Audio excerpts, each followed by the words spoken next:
Welcome to the My Creative Days podcast, where we will talk about all things DIY, home decor, decorating tips, and creating a beautiful home on a budget.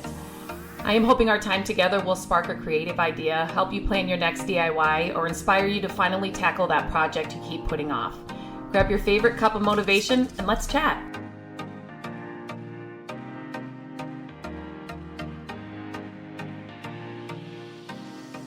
Hello, and welcome back to the podcast. As I am recording it, we are just in the beginning of March, which means that yard sales season is almost here. For us here in Iowa, it's not all year round. So usually there may be a few that pop up in April, but around May, the beginning of May, we are like, we are full force in yard sales season. So I thought that I have done a couple of these episodes before, but I thought it'd be fun to do a little refresher because it's that time of year. So if you love thrifting, decorating, finding vintage treasures, this is the time of year to get excited because you can find so much stuff. And not only that, like you can find clothes, you can find so much stuff, tools. We have found, I'm wanting to say like building supplies, but wood and stuff for projects and yard tools. And like, obviously you can find all kinds of things at yard sales. They are my most favorite thing, a lot better than thrifting. But for me, they have been a lot harder to find. And when I say to find, it used to be like we have this, number one, we have our normal newspaper, and then we have a newspaper that comes in the mail, if that makes sense, that comes once a week. And so people would put their sales in there. They would advertise for them in there. And they don't do that as much anymore because I think they feel like people aren't getting the newspaper, which they aren't. Like we used to have the newspaper delivery guy on our street. He would come and deliver multiple newspapers on our street. And I think there is only one person now that gets the newspaper. So obviously, people are not getting the newspaper like they used to, so it is harder and harder to find the yard sales. And I sometimes think that not everybody even advertise for it. If you find if I find a random yard sale sign somewhere, I'm going to go check it out because, like I said, they're just harder and harder to find, which is so frustrating. So I'm going to share some of the best tips for finding the best sales, shopping them smart, scoring the pieces that people will walk past. So I just thought this would be a fun little refresher episode since it's coming up so soon. So to find the best yard sales, moving sales, estate cleanouts, not necessarily estate sales. We are talking about yard sales here, but moving sales and estate sales are pure gold. Now, estate sales that are run by a company, they may be amazing, but they're going to be higher priced. But moving sales, and where, like for our family, when my grandpa passed away, they did like an estate sale, quote unquote, but it was my family that did it. Like my dad was walking through and pricing things, if that makes sense. Those where the families do the estates are some of my favorite yard sales. I don't really call them estate sales because there's not a company running them and where they have to get a percentage, and so they mark everything up. It's just those, they're cleaning out mom's house, or mom's moving to a condo, so they're cleaning out the house and they're having a yard sale kind of thing. Those are my favorite. Those sellers, people that are moving, people that are cleaning out an estate like that, they're motivated. They need to get rid of these things and they need to get rid of them fast. So it usually means better prices, and you might even find better stuff there. So one thing you should be searching for when you're searching for sales online, so like a Facebook Marketplace, Craigslist, Nextdoor, they also have there is like a yard sale app. I cannot remember the name of that.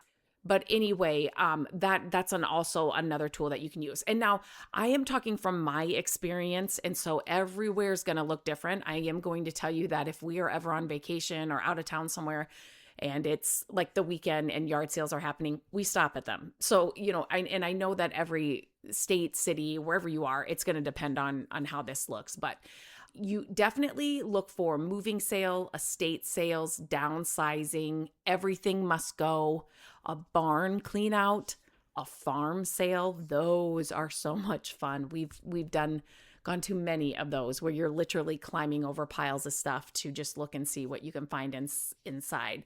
But those are the kinds of sales where you're going to find the real gems. Now, sometimes I feel like those are kind of like the for sure ones that you're going to find something fun, right? But that is not to discourage you from walking up. So let's say you're out of baby season, like we are far from babies, but you drive up and you see a bunch of kids' toys and baby stuff. There are so many times where like I'll be at a citywide yard sale, and it's, you can walk from house to house to house. And I will walk up to one that looks like it's full of kids, but in the back corner or at the back table, grandma or aunt, somebody has brought something. So then it's like right there, that's all I need is that table, or like, and that one table or that corner of the garage can literally make my entire yard sale day. So you just never know. You just never know who has brought stuff. Maybe the mom or the dad, they're cleaning out their old stuff too. Like they're over it, right? So you just never know. It pays to take the 3 minutes to walk through. If it's all kid stuff, just walk right out. It takes no time at all, but definitely go to all of them because you just never know. Another thing to do is search Thursday night instead of Saturday morning. Now, I am going to say this, a lot of people, when they are going to post, because they don't know, right? So a lot of people, when they are posting their sales on Facebook Marketplace and Craigslist and that, they are going to post the morning of, or if they're smart and they really think about it, they will be starting Thursday night, and and then the sale date will be like Saturday morning or whatever. But start searching Thursday night instead of just Saturday mornings. Don't just wake up Saturday morning and start searching. So you should be searching Thursday morning, Thursday afternoon, Thursday night, Friday morning, Friday afternoon, Friday night, Saturday morning. Those are the times when you should be searching, because that's when people are going to be posting their sales. There may be last minute photos or updates up on there, but then you're able to plan your route and know where you're going to go. So yes, so that's how you should be searching for them on Facebook Marketplace, Craigslist, and those kinds of things. So for the thrifting that we are doing, we are going to start in an older neighborhood always. The brand new, shiny, real expensive, like housing developments or whatever, we're going to leave those till the end, but we are going to always start in older neighborhoods. So for us, I'm always looking for vintage stuff to bring into our home, old furniture, old frames, old pictures, like anything vintage, right? Like just that really cool old stuff. And so we find that in the older neighborhoods, that's where you need to start. That's like a little tip that we do that I think most people, when they think that they're going to go yard sailing, they think, okay, we have to start in the new neighborhoods, and that's where everybody's going to start. So if you're somebody like me who likes that other stuff, the older neighborhoods are usually skipped. Another thing that we love to do, so multi-house sales are amazing. So if a neighborhood has 5+ houses holding sales, go there. And Matt and I always say, if I knew our neighborhood was having a sale, and when we have our sales, I like to let the neighbors know, because it's like, if we have a sale and you've got stuff to get rid of, put it out. Like, whenever we see a neighborhood sale and there's people that aren't like setting stuff out, like there is stuff in your house that you could get rid of or that you want to get rid of. Just put a table out. It's so worth it. So it might be random stuff, but there's almost always one with hidden gems, right?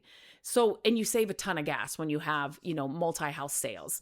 We love small town sales where the entire town is having sales. Anybody in the town can, put stuff in their garage or have a table out. We love those. They're becoming more and more popular here. So it can become a madhouse or it just can become chaos. But once you know the town and the neighborhoods, it gets a lot better because you know where you're going to go for sure.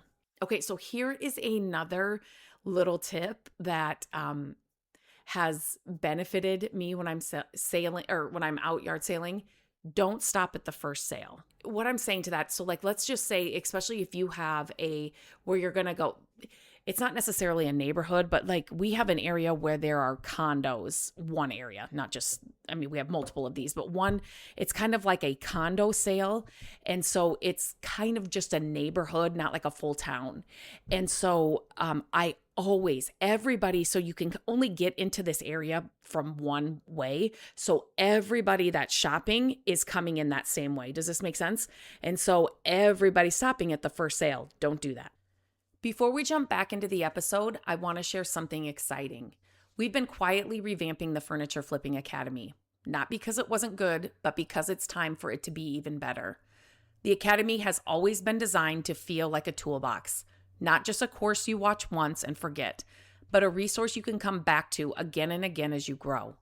And as the flipping world changes, as prices change, as trends shift, I want the Academy to grow with you. So we're refining things, simplifying, making it even more practical, even more usable. And one thing I don't talk enough about, there are done-for-you pieces inside. Not just, here's what you should do, but actual plug-and-go resources. Pricing worksheets you can fill in, templates you can use, checklists you can follow, real examples you can model. You don't have to build systems from scratch. You don't have to guess what to track. You don't have to reinvent the wheel. If you've ever thought, I wish I just had a place that showed me what actually works, this is that place. Inside, you'll find guidance for every stage. If you're brand new and don't even know what tools to buy, if you flipped a few pieces but aren't sure you're pricing them right, if you want to make extra income but don't want the pressure of building a massive business, this isn't about doing everything. It's about knowing what to do next and having it laid out for you, not fluff, not hype, not overwhelm. And here's what I want you to hear clearly. You don't have to turn this into something huge. You don't have to be on every platform. You don't have to do it like anyone else. You just need the right tools and a trusted place to learn from. And with the new updates and the new low price, there has honestly never been a better time. You could keep guessing, or you could follow a proven path that's already mapped out for you. If flipping furniture is something you want to do, even just a little, this is your next step. Head to the link in the show notes and take a look inside. You'll see everything that's included and how simple we've made it. Let's get back to the episode. Number one, you can kind of drive the route if you want to, but I don't waste time with that. I just kind of go to maybe the end and then work my way forward. So, and another thing is don't just drive by to see what's out there and then stop. You're wasting so much time driving just to look at the sales. Does that make sense? Like, get out. It literally takes you a minute or two to walk through some of these sales, to walk through a garage and know. But just, driving and then you're parking farther away and then you're stopping to try and look from the car, that's not going to do it. Like, you need to be out looking at the sales, walk through them and move on. Okay, and check the places that people are ignoring or driving by. So this, I'm talking about the messy sales, the ones that have bad signs, the ones that are tucked behind garages or barns, the ones where it looks like they have nothing out of boxes yet and they haven't priced anything and they're not ready for the sale, but they really are. They just didn't want to go through all the boxes, right? So those are the ones where you can really find some great stuff. Most people don't look through that. A lot of people don't want to be digging through stuff. They want it all laid out. But if you're willing to kind of dig and look beyond what other people are, then you can really find some fun stuff. Here's another thing you can do. Ask questions. After buying something, you can, if there's something specific you're looking for, do you happen to have any furniture or decor you haven't put out yet? Or are you putting more stuff out? A lot of times, sometimes people will get ready for sales and it is so overwhelming. Like I've done many podcast episodes on the flip side, like how to have a profitable yard sale, how to do it, the best way to do it. And I hear from people, they get so overwhelmed. So let's say they have a bunch of boxes of stuff and they've been pricing stuff for a week and they're just over it. They're done with it. They don't care that they still have a basement full of stuff they want to get rid of. They're not doing anymore, right? And so if there's something specific you're looking for, ask because they'll be like, oh my gosh, yes. We actually have a dresser in the basement, or I have all this stuff in the basement. I just couldn't get to it. Get there, ask if you can go through it, ask if you can go down there. So keep asking questions, just be open about it. Some people will say, when we get to a yard sale, is there anything in particular you're looking for?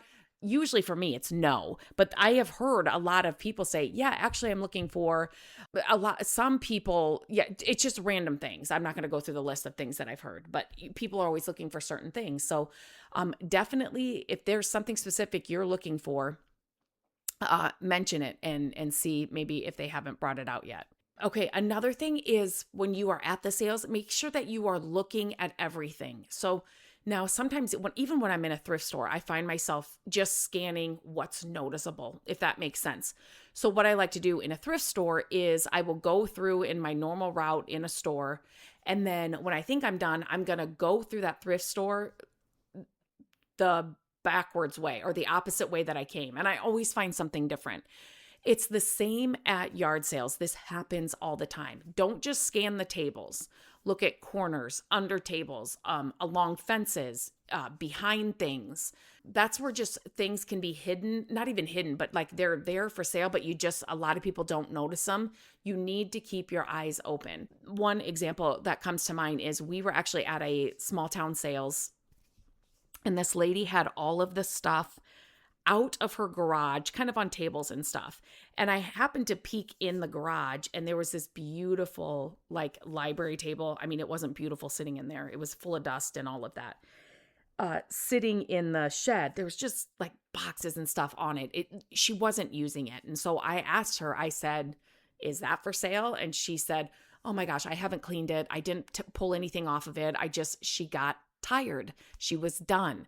And I said, oh my gosh, I would love to, like, don't worry about the dust and the dirt on it. Like, I would love to bring it home and whatever. So anyway, we bought that table. So it just pays to kind of keep your eye open, see what else is around, and then ask. So here, having a yard sale mindset, go early and late. Early, you're going to get the best selection. Go late, you're going to get the best deals. After lunch, most sellers just want things gone. So don't be afraid to ask for discounts later in the day. Ask for discounts. When we have sales and it's getting toward the end of the day, it's like fill a bag for $5, or I just start taking stuff down to a big free area that we have, and people take that stuff home. It's just, I don't want to have to haul it anywhere. Totally at the end of the day. And I always say, make an offer. We want everything to go when we are, getting to the end. We just want it to go. Don't ignore ugly pieces. So this is even if you're thrifting, right? A piece without dated paint, weird colors, or missing hardware, that's your opportunity. These are the perfect pieces for DIYing, flipping, customizing, and most people just walk right past them, right? You'll be able to know because they need work and people don't want to do it. And then those pieces that need work or they're missing hardware, you might be able to get a better deal on them as well. Become a regular. Okay, so now this is something that actually happened to us. So if you find a good sale, like you are like, what in the world? This lady has great taste, or I would love to come back to the sale. Say something. If you have, if you end up selling more furniture later, I would love to come take a look. Can you take down my phone number, my email address? I would love to come look first. If you're going to have another sale, can you, however you want them to contact you, can you contact me, please? I love your sale. I would love to come back. So that was happening to us over and over and over again. And I started an email list. So I just had a piece of paper out at our sales, and people would say, do you have sales often? Or when, and so finally I'm like, put your name on this pad of paper, on this piece of paper, and I will email you the next time we are having a sale. So now anytime we have a sale, I have a huge list of people that I email and let them know, Thursday at 9 a.m., we will be having our next sale. And the people will line up. The last time we had a sale, somebody brought a U-Haul truck. People were lined up an hour before our sale opened. So definitely become a regular.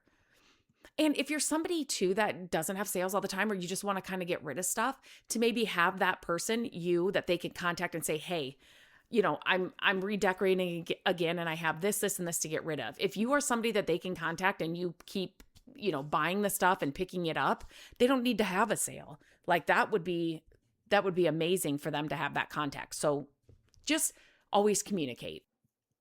the people who find the best stuff at yard sales aren't luckier than anyone else. Literally, they're not. They just look a little longer. Maybe they ask one more question and they check the places that everyone else ignores. Like literally, that is what it is.